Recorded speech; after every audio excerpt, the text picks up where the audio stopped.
L'importance de se choisir en priorité et de ne pas se contenter d'une place secondaire dans la vie d'une autre personne, que ce soit dans le perso, dans le pro, amour, famille, relations amicales, travail et tout ce qui s'ensuit. La raison de pourquoi je fais ce Taste and Talk, c'est parce qu'en fait j'ai vu un TikTok et même j'ai vécu dernièrement une situation où je me suis dit là j'ai l'impression d'être un plan B et ça ne me convient pas. Donc qu'est-ce que je fais dans ces cas-là? Quand le respect n'est plus servi, on quitte la table. Donc c'est bien pour moi une image qui représente la situation. Et aujourd'hui on va en parler, évidemment j'englobe toutes les relations, pro, perso, amour, famille, amitié, travail, bref, tout ça. Donc n'hésitez pas à vous munir d'une boisson. Pour ma part j'ai pris un petit caramel macchiato.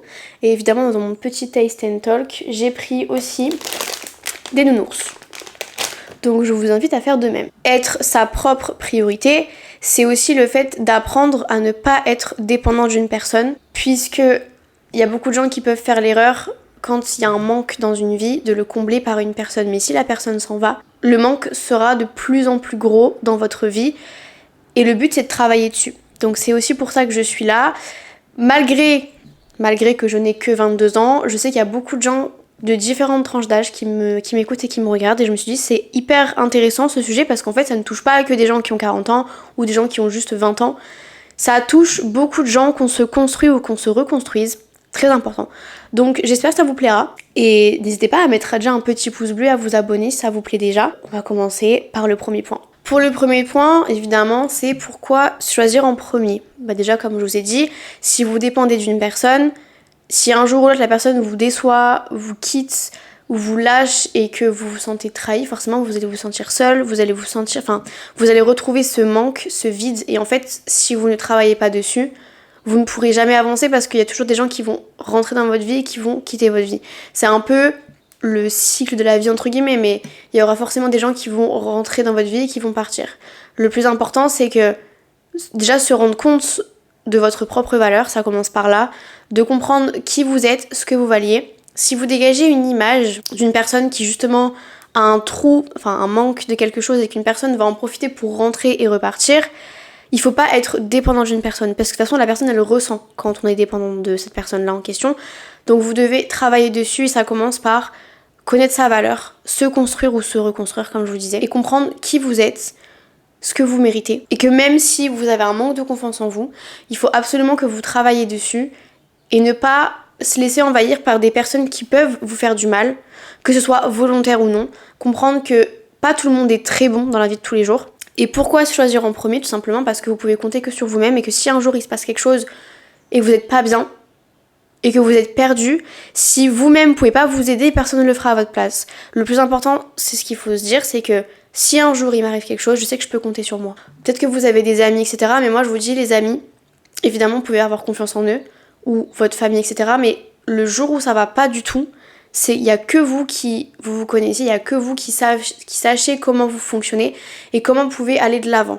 Donc c'est pour ça que se choisir en priorité, c'est genre primordial. En plus c'est votre vie, c'est votre histoire, c'est votre parcours, c'est la vôtre en fait, c'est votre vie, vous devez écrire votre histoire, vous devez faire votre vie. Et vous n'allez pas vivre pour quelqu'un d'autre, vous pouvez pas vivre à travers une personne. En fait, moi, ce que je vous conseille déjà, c'est que si un jour vous sentez qu'il y a un manque de respect, posez-vous la question de imaginons, est-ce que toi tu te sentirais de le faire? Est-ce que tu te sentirais toi de tromper cette personne? Est-ce que toi tu te sentirais de lui mentir? Si tu sais, si tu ressens la culpabilité de le fait de l'avoir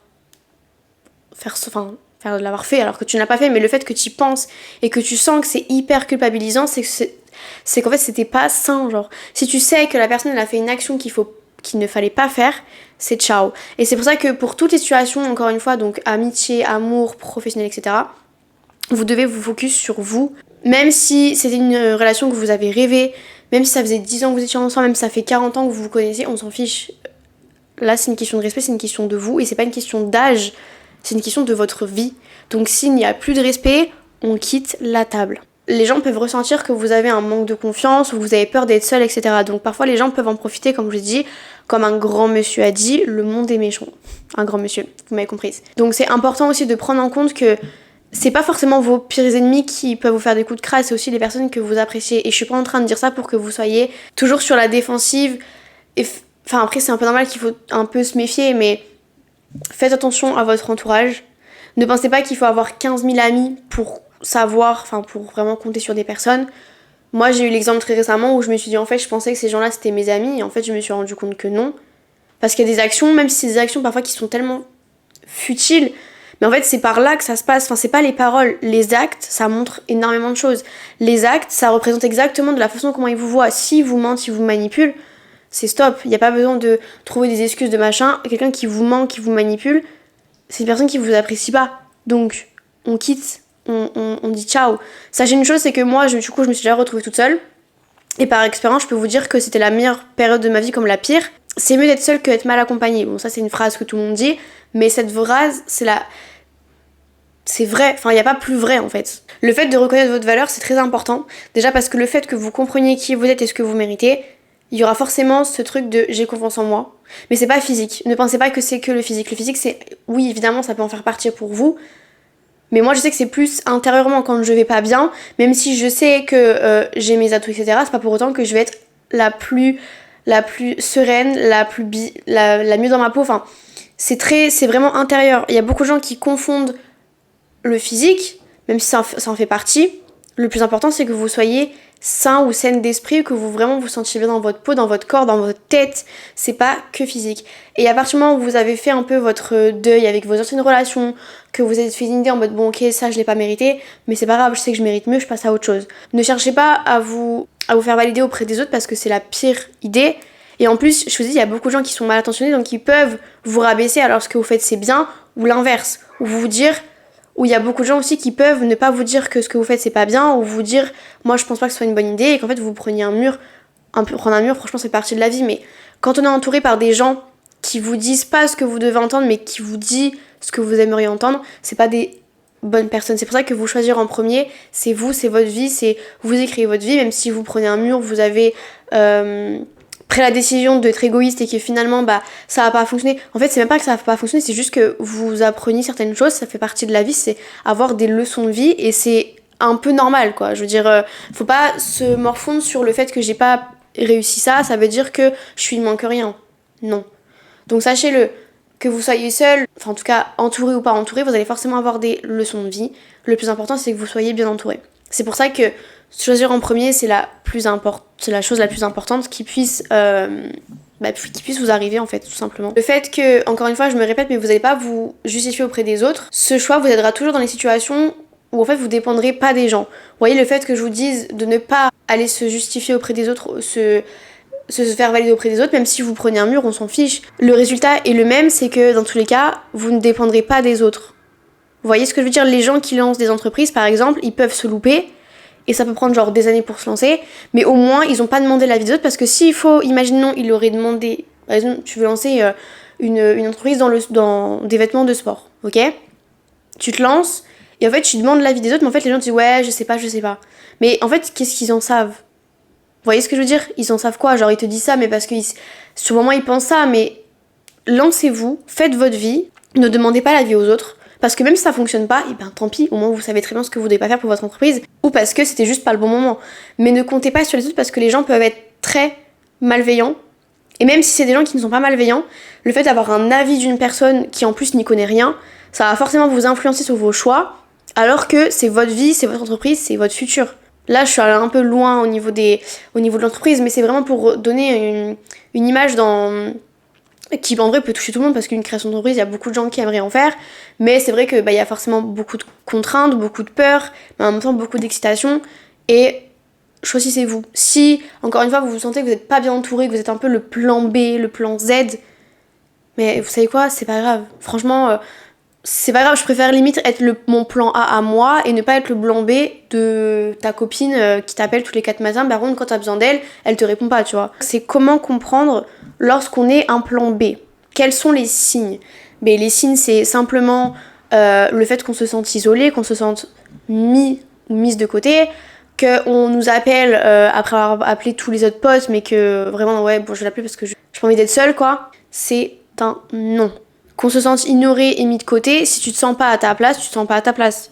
Pas besoin de chercher un médicateur d'heure. Si tu sens que les gens ils t'ont invité, mais c'est limite genre ouais, si tu veux, enfin tu peux venir quoi. On t'a pas invité, mais si tu veux venir, tu peux. Bah non, tu vas pas.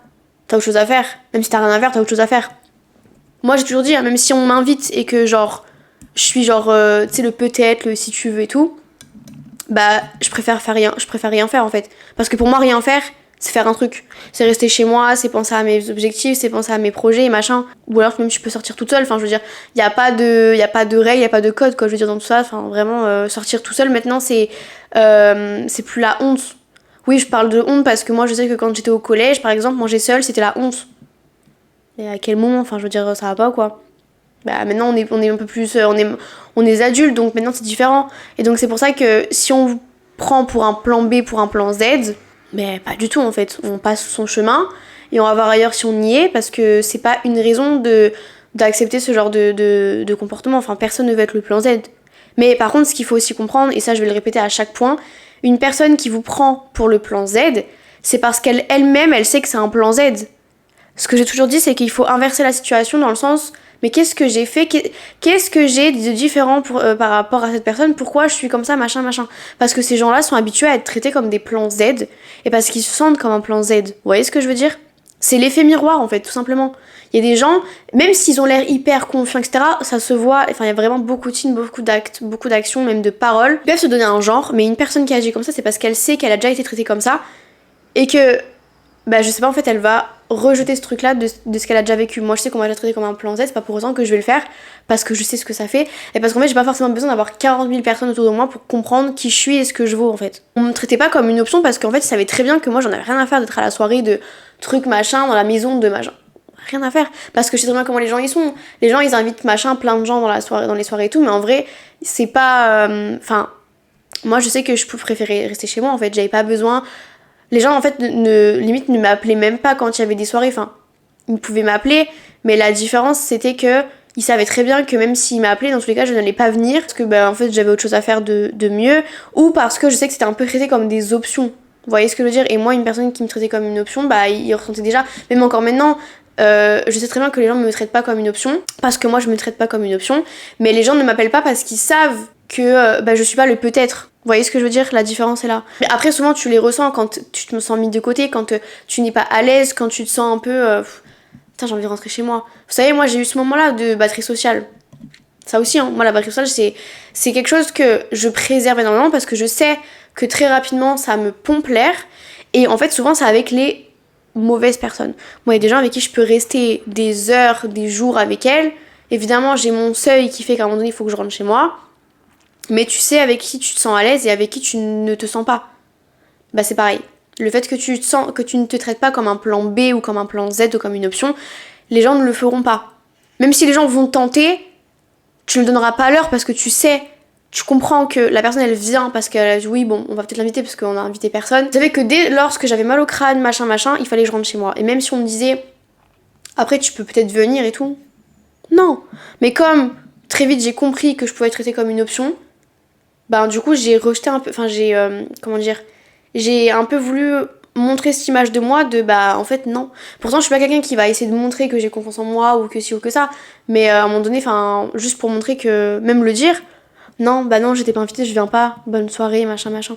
Les gens, mais comme ils ont compris que je n'étais pas une option, ils m'ont plus dérangé pour faire leur soirée pour des peut-être des machins, des trucs. Et d'ailleurs, sur ce point-là, par rapport aux signes, je sais que c'est très compliqué parce que là, j'en parle avec une facilité, mais pour les comprendre, c'était assez compliqué, surtout quand ça arrive avec des personnes en qui t'as confiance aveuglement. Et ben moi, le conseil que je peux vous donner, et je pense que c'est un des seuls que je peux vous donner, c'est prendre du recul et comprendre les signes. Mais la différence entre les paroles et les actes, c'est que les actes représentent exactement la façon dont ils vous estiment et comment ils vous aiment. Les actes, ça représente beaucoup. Les gens peuvent vous dire ce que vous voulez, mais le jour où il y a un truc qui te plaît pas, enfin, un acte, ça reste un acte, ça veut dire que c'est naturel, c'est que il a agi ou elle a agi de la façon dont elle a voulu agir. Il n'y a pas de oui, j'ai mal agi. Bon, ils peuvent mal agir évidemment, mais on s'entend, à un moment donné, agir d'une telle manière, de te prendre pour un choix, le 4e choix ou le 5e choix, ça représente exactement la façon dont ils vous voient. C'est pareil, enfin c'est comme je vous dis, quand les gens vous appellent au bout de la 15e personne, bah les choix, enfin les paroles c'est sympa, mais les actes tu les vois. En fait les gens, vous savez, ils parlent, mais en fait ils se trahissent par leurs actes. Ils savent parler, ils savent mentir, les gens c'est des grands acteurs si vous voulez, enfin je suis pas en train de dire que tout le monde est menteur, etc. Tout le monde n'est pas si bon que ce qu'on pense malheureusement, mais si t'as Comme moi, c'est ce que j'ai toujours dit, comme moi je suis gentille, ils vont forcément être gentils. C'est faux. C'est extrêmement faux. Les gens qui agissent bien sont des gens qui ont une certaine intelligence émotionnelle que d'autres n'ont pas. Et ça, vous savez pas à quel point c'est précieux, les gens qui ont une intelligence émotionnelle, c'est précieux. Mais quand je vous dis que c'est précieux, c'est que c'est vraiment, vraiment précieux. L'intelligence intellectuelle, c'est ok, c'est hyper important et tout, mais l'intelligence émotionnelle, pour moi, c'est un don. Vous allez me dire, Faustine, tu déconnes. Je rencontre des gens, que ce soit, enfin j'ai déjà rencontré des gens dans le pro, dans le perso, des gens qui ne sont pas intelligents émotionnellement, mais quand je vous dis qu'ils ont rien, c'est qu'ils ont rien. Et moi, je trouve ça hyper triste. Au début, je me dis, ouais, c'est normal. Et en fait, quand tu rencontres des gens, que tu vas voir le monde extérieur et que tu rencontres des gens qui sont super sympas, qui te parlent, et qu'en fait, quand tu vois qu'ils agissent d'une façon, mais tellement genre, mais j'ai envie de dire égoïste, mais c'est même pas genre le bon égoïste. C'est vraiment le truc, genre la santé mentale, elle est à zéro, quoi. Parce que ça, c'est un truc, c'est un coup à vraiment te dégoûter de toute la race humaine. Mais vraiment. Donc ne perdez pas votre temps avec ce genre de personnes. Et il y en a pas mal, mais il y a aussi quand même pas mal de bonnes personnes. Juste, si une personne, elle te traite comme une option Z, ok, et ben bon vent. Moi, j'ai pas ton temps. Moi, je sais ce que je vaux, je sais ce que je mérite, et même s'il faut que je me retrouve seule, je m'en fiche. Le prochain point, c'est s'entourer de bonnes personnes, des personnes qui te veulent du bien et des personnes qui connaissent ta valeur, qui savent que, tu vois, Faustine, moi je sais que c'est une amie sur qui je peux compter, je sais que elle sera là quand j'aurai besoin, je sais que elle, je peux lui faire confiance, je sais que elle, c'est pas une personne sur qui je vais, à qui je vais dire genre oui peut-être que. Après, quand je dis choisir, c'est-à-dire que tu rencontres une personne, tu sais que cette personne-là, elle est pas très saine, tu sais que elle est ouais, oui bon ok ouais elle est sympa, mais bon elle est pas très marrante quoi. Le travail, tu passes quand même pas mal de temps la semaine, tes journées, pour moi c'est un peu normal. Moi j'avais une ancienne directrice qui ne comprenait pas le fait que il fallait y avoir une bonne ambiance parce que pour elle, travailler c'est genre juste travailler. Et en plus je me rappelle on avait fait une réunion, j'ai dit bah je vois ce que tu veux dire mais moi je te parle de ça, tac, et du coup j'ai expliqué les points. Elle me dit en fait c'est vrai t'as raison parce que moi dans une équipe, quand je travaillais en hôtellerie-restauration, les gens, quand il y avait une mauvaise ambiance, bah le travail était mal fait, les clients étaient pas contents. Et puis à partir du moment où il y a une personne qui est genre tout le temps de mauvaise humeur, tout le temps machin, tout le temps un peu le point noir, vous voyez, de cette équipe-là, bah il y avait toujours des erreurs, toujours des trucs. Et en fait, c'est là où elle s'est dit, mais en fait, c'est vrai. Parce qu'en soi, que je pense qu'elle voyait plus ça en mode que tout le monde soit ami. C'est convivial, c'est chaleureux. Quand tu rentres, les clients, bah tu souris, donc les clients sourient, machin. Enfin, vous savez quand même, les clients ressentent beaucoup. Bah c'est pareil pour l'entourage. Quand t'es entouré de bonnes personnes, t'es entouré avec que des bonnes énergies, que des bonnes auras, etc. Il y aura forcément que des bonnes énergies chez toi. S'il y a un truc un peu... Il y aura ce doute-là, ça va forcément impacter toute ta vie. Enfin, c'est quand même fou ce que je dis, mais c'est vrai. Même si t'as pas forcément envie que ça impacte ta vie, malheureusement ça peut te l'impacter. Le travail en vrai c'est propre à chacun, je pense que chacun a son avis, a son propre avis sur ça. Mais je pense que, enfin moi en tout cas c'est ce que j'ai remarqué, dans une équipe, quand une équipe est soudée et une bonne entente, ça glisse, ça fonctionne tout seul. Il y a un moment donné quand tu travailles depuis un certain temps dans une entreprise, à un moment donné je pense que c'est un peu humain aussi que parfois ça va pas. Mais le fait que t'es entouré de personnes compréhensives clairement, et que t'as un manager qui est comme ça, parce que dans le management aussi il faut aussi concevoir que normalement quand t'es manager, il faut aussi que tu... Enfin moi je sais que j'ai eu des formations sur ça et tout, des cours, où en mode... Dans le management, c'est pas juste le management, c'est aussi comprendre quand une personne est un peu dans un burn-out, quand une personne s'ennuie, bah essayer de trouver d'autres tâches. Enfin moi c'est ce qui m'était arrivé quand je voulais quitter la restauration, à un moment donné j'en pouvais plus. Et moi j'avais dit je voulais pas rester en hôtellerie parce que je m'ennuyais. Donc on a trouvé une solution et finalement j'ai touché à tous les services et je me sentais beaucoup mieux parce que moi j'étais une personne qui avait besoin de bouger. Vous voyez ce que je veux dire? Enfin là je parle de management mais parce que c'est un point réel. Le management c'est pas juste tu fais passer des entretiens et tu gères une équipe et tu gères l'emploi du temps. Il y a plein de choses. Pour terminer sur ce point là, être entouré de personnes qui vraiment t'aident à évoluer, vraiment vous évoluez ensemble, vous grandissez ensemble. Une personne qui met en avant tes atouts, qui connaît ta valeur et qui t'aide à la comprendre aussi parce que même si tu le sais, il y a des choses que tu ne vas pas forcément voir, des choses qu'on me dit que je me rends pas compte parce que c'est tellement pour moi naturel que les gens me disent tu vois mais ça j'aime bien ça. Franchement ça tu vois c'est fou parce que moi j'y arrive pas et en fait c'est tellement un atout parce que pour toi c'est normal qu'une personne te le fasse remarquer parce qu'elle sait que c'est un atout et qu'elle veut que tu comprennes que t'as ce pouvoir là d'avoir un truc en plus qui fait que c'est toi, que c'est ta personnalité. En fait ça va forcément t'impacter dans ta vie de tous les jours en mode tu vois bah j'ai plus confiance en moi grâce à elle, parce qu'on s'entraide, parce qu'on évolue ensemble. Et c'est hyper important de pas être entouré de personnes qui te tirent vers le bas. Bon après c'est un peu logique, mais si jamais une personne te tire vers le bas, ciao. Une personne qui te ment, te manipule, stop. C'est hyper, je veux dire c'est has-been, bah en même temps oui, qui a envie de traîner avec des gens qui ne t'aident pas à évoluer, personne ne veut traîner avec des gens qui t'aident pas à évoluer, mais tout ça pour dire que les personnes qui t'aident, en fait vous vous levez ensemble vers le haut, c'est la meilleure chose parce qu'en fait tu évolues et en fait plus les jours passent, plus tu shines en fait, plus t'es là, tu brilles, t'es hyper heureuse, t'es hyper épanouie. Évidemment t'auras des petits moments de down, mais justement c'est le but d'être entourée de personnes comme ça parce qu'elle sait que quand ça va pas, elle le voit. Puisque quand elle voit que tu shines mais que là tu shines un peu moins, elle va te dire écoute ça va pas, viens on fait ça ensemble, viens on sort, viens on fait ci, viens machin, on pense à autre chose, on peut faire une thérapie ou je sais pas, mais voilà, plein d'exemples comme ça, c'est trop important. Donc si une personne vous sentez qu'elle vous tire vers le bas, il n'y a pas d'excuse de oui mais c'est ma meilleure amie, oui machin, on s'en fiche, ta meilleure amie ou pas, c'est pas ta meilleure amie, une personne qui tire vers le bas, c'est pas ta meilleure amie.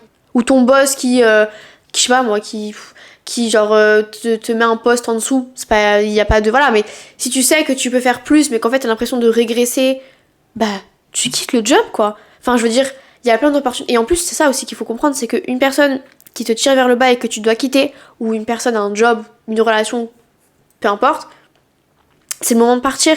Et le moment où tu pars, c'est là où tu te rends compte que bah tu vois c'était plus une safe place. Là je suis dans une nouvelle safe place.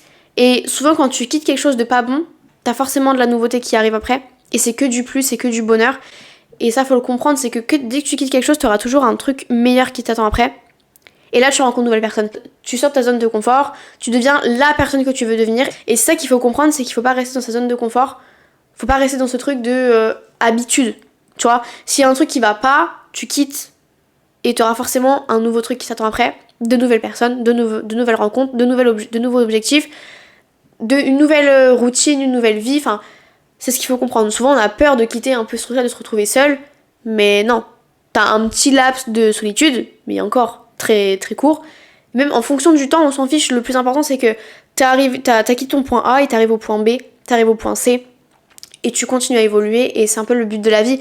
Si tu restes toujours sur ce truc de vie un peu raplapla, random, et que genre tu t'ennuies et que tu te sens pas respecté, parce que souvent c'est quand tu restes avec des gens avec qui tu te sens pas spécial, en fait t'évolues pas dans la vie, tu t'avances pas, tu restes sur tu bouges pas en fait. Sauf que qui a envie de rester après si tu te sens bien et que ta vie te plaît tant mieux, mais si tu te sens ouais, tu te sens pas toi, genre tu t'évolues plus, tu shines plus, t'es plus genre ta petite étoile, t'es plus le petit rayon de soleil que tout le monde disait avant. Si tu n'es plus ce petit rayon de soleil, tu te sens plus rayonner, tu te sens plus ouais, tu te sens plus être quelqu'un quoi. Et ben passons à la prochaine personne, on prend une autre porte. C'est le but de la vie. La vie est pleine de surprises. Donc ne soyez pas étonnés si un jour quelqu'un vous quitte ou que vous devez partir, partez. Il y a toujours mieux qui vous attend, croyez-moi. Pour le prochain point, j'aurais aimé parler de travailler sur sa confiance en soi, se faire confiance et encore une fois se choisir.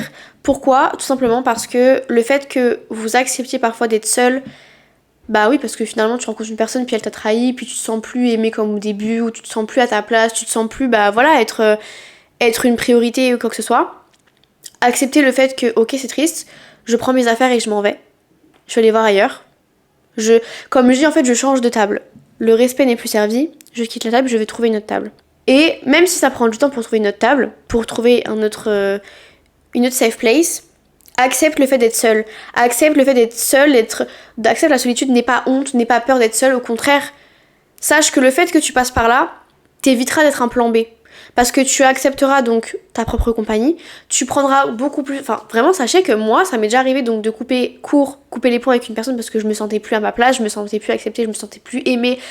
Je me sentais plus en fait, genre c'était que du manque de respect. Moi, tu me manques de respect, c'est pas possible, je ne peux pas prendre sur moi sur ces trucs-là. Donc, je préfère faire ça parce que je sais que je me connais, j'ai un mauvais caractère qui fait que ça aura forcément des répercussions mentales, psychologiques sur mon corps. Enfin, tu sais, je me sentirais pas bien, je me sentirais mal, j'ai pas envie d'être pleurée, j'ai pas envie d'être triste, ça ne m'intéresse pas. En plus, pour une personne qui te manque de respect, à quoi bon ? Et croyez-moi que le fait que vous avez pris la décision parce que vous avez compris votre valeur, en mode, mais attends, moi elle me respecte pas de souci, je prends mes affaires et je m'en vais. Et croyez-moi que votre confiance en soi va augmenter parce que le fait que vous ayez compris ce que vous êtes, ce que vous valiez et ce que vraiment vous méritez et surtout que ce que vous pouvez donner à des personnes, mais une personne qui te voit comme, je sais pas, un plan Z quoi. Bah en fait, c'est pas comme ça que tu veux être, c'est pas comme ça, c'est pas ce que tu dégages. Donc tu te casses en fait, tu t'en vas, tu dis non mais moi je reste pas là. Et le fait que tu partes, bah tu prends confiance parce que tu sais qui tu es, tu sais ce que tu vaux. Elle te voit pas comme ça, ok. Bah bonne continuation, moi je vais aller voir ailleurs si j'y suis, et toi tu vas aller voir ailleurs si tu y es. Comme ça, nous chacun fait notre vie. Le déclic, il y a que vous qui pouvez l'avoir. Même si votre pote vous dit, non mais Faustine, regarde ce mec là, machin. Ok, oui je l'entends, mais ça sort par mon oreille, ça rentre et ça sort. Mais le jour où t'as le déclic, y a rien qui t'arrête. Le jour où t'as un déclic, croyez-moi qu'il y a tout qui change. Et ça, faut le comprendre, si une personne de votre entourage n'a toujours pas le déclic, ne lui en voulez pas. Ne lui en voulez pas. Oui, parce qu'en fait, dans tous les cas, en fait, vous pouvez rien faire parce que c'est le déclic. Même si elle veut agir, elle veut partir, mais que, bah, elle y arrive pas, vous pouvez pas lui en vouloir parce que c'est le déclic et c'est une question de timing, c'est une question de, dès qu'elle se sent prête, dès qu'elle a le courage de le faire, parce que vous savez quoi, la forcer à le faire, c'est pas la meilleure solution, parce que moi ça m'est déjà arrivé de dire à une copine, vas-y fais-le, mais si elle a pas envie, elle y retournera. Donc laissez-lui prendre le mur, et quand elle aura pris son mur, elle comprendra. Mais encore une fois, c'est une leçon de vie, donc ne lui en voulez pas en disant oui machin, mais pourquoi t'y retourner? Mais parce que tu l'as forcé, et donc si elle a pas eu son déclic, ça sert à rien. Même moi, c'est ce que j'aime bien faire, c'est tu prends un tableau, un crayon, une craie, ce que tu veux, tu fais les pour et les contre, et le fait que tu écrives, c'est des techniques qui sont, j'allais dire bêtes, mais pas forcément, c'est ce qu'on faisait parfois à l'école, enfin voilà, mais c'est hyper important de se rendre compte. Donc si t'as du mal vraiment à le comprendre et à le voir, tu l'écris. Tu le notes. Moi, quand ça va pas, j'écris ce que je pense, et genre 2 semaines plus tard, je me dis, attends, j'ai vraiment... Mais c'est ridicule de penser ça. Sachez-le que c'est vraiment le déclic, et créer cette base solide, ça sert vraiment pas à rien. Moi, même quand j'étais plus jeune, je me disais, non mais Faustine, ça sert à rien. Ben vous voyez, maintenant, avec tout ce que j'ai vécu quand j'étais plus jeune, enfin tout ce que j'ai vécu, vous m'avez comprise, bah ça me sert encore à faire des podcasts aujourd'hui à 22 ans. Et en plus, le truc qui est fou, c'est que moi, dans mes statistiques, j'ai pas que des gens de 18 ans qui me regardent. J'ai des gens de 40 ans, de 30 ans, de 60 ans qui m'écoutent. Et vous voyez, quand je vous parle de ça, j'ai que 22 ans, et pourtant, je sais que ce que je peux dire, ça peut forcément aider des gens qui vont dire, ça mais c'est fou quand même, à 22 ans, elle a quand même un discours assez intéressant. Ou alors, oui, à 16 ans, ouais, je regarde, mais bon, je sais pas. Et puis à 18 ans, elle dit, putain, mais en fait, j'ai regardé une vidéo de Faustine, et en fait, elle avait raison. Vous savez quoi, il y a vraiment liberté d'expression dans les commentaires, n'hésitez pas à écrire, à me dire ce que vous en pensez, par rapport aux points que je vous ai abordés. S'il y a des choses avec lesquelles vous n'êtes pas d'accord ou vous êtes d'accord, n'hésitez pas à écrire, vraiment, on est toutes, enfin moi je suis toute oui, je peux vraiment répondre, n'hésitez pas, c'est fait pour ça, n'hésitez pas. Pour conclure sur ce podcast, c'est vraiment se choisir, et surtout moi c'est un truc, j'y pense à chaque fois, ou même quand j'étais plus jeune, même maintenant, hein, je me dis si jamais il m'arrive ça, je me dis juste que là ce que t'es en train de faire, et que tu travailles sur toi, t'es en train de créer, de l'écrire, un pacte de respect envers toi-même. Et ça, moi c'est quand je me suis dit, c'est un pacte que je me suis fait avec moi-même. Limite, je peux le signer en mode, je me sens pas respectée, je me casse. Même si la situation, elle paraît tellement futile, genre en mode, non mais Faustine, t'es dans l'excès. Si moi je me sens pas respectée, encore une fois, c'est pas le degré de l'acte. L'acte en lui-même, si c'est un truc même tellement futile, tu te dis non mais c'est inutile, c'est gamin. Bah oui, mais en fait, même si l'acte, le degré de l'acte, c'est pas le plus important, c'est l'acte en lui-même. Qu'il soit hyper gros ou hyper petit, on s'en fiche. L'acte, si tu te sens pas en mode on t'a menti, on t'a manqué de respect, quoi? Ça veut dire il faut quand même que j'accepte ça? Même si c'est un petit acte, ça représente exactement la façon dont les gens vous voient. Donc même si c'est un truc vraiment minime, ben moi non, je vais pas sous-estimer un acte. Si je me sentais pas respectée, je me sentais humiliée, je me sentais... ou en fait on m'a menti, en fait ça veut dire que même sur un petit mensonge, tu pourrais me manipuler. J'espère que ce podcast vous aura plu. N'hésitez pas à mettre un petit pouce si ça vous aura plu, et à mettre un petit commentaire. Même si vous voulez faire part de votre avis par rapport aux points que j'ai abordés, que vous soyez d'accord ou non, n'hésitez pas. Vraiment, je suis toute oui. Et n'hésitez pas aussi à vous abonner pour soutenir ma petite chaîne YouTube. Je sais que les gens sont habitués à écouter des podcasts de personnes connues. Mais si je peux me permettre, la seule différence entre eux et nous, les jeunes créateurs, c'est uniquement le nombre d'abonnés. Donc même, il y a aussi la personnalité, mais ça pour dire qu'on a chacun et chacune notre droit de parole et notre droit d'expression pour pouvoir parler un peu de nos expériences de vie, pour pouvoir vous conseiller au mieux. Ne pensez pas que avoir ce don d'intelligence émotionnelle, c'est vraiment donné à tout le monde, dans le sens où en fait si vous voulez commencer à vous construire ou vous reconstruire, et ben vous avez raison. Donc ne pensez pas qu'il y a un certain âge pour se reconstruire ou se poser les bonnes questions, pas du tout. Voilà, donc merci beaucoup de m'avoir écouté, et surtout, n'oubliez pas, soyez votre priorité. Prenez soin de vous et à très vite.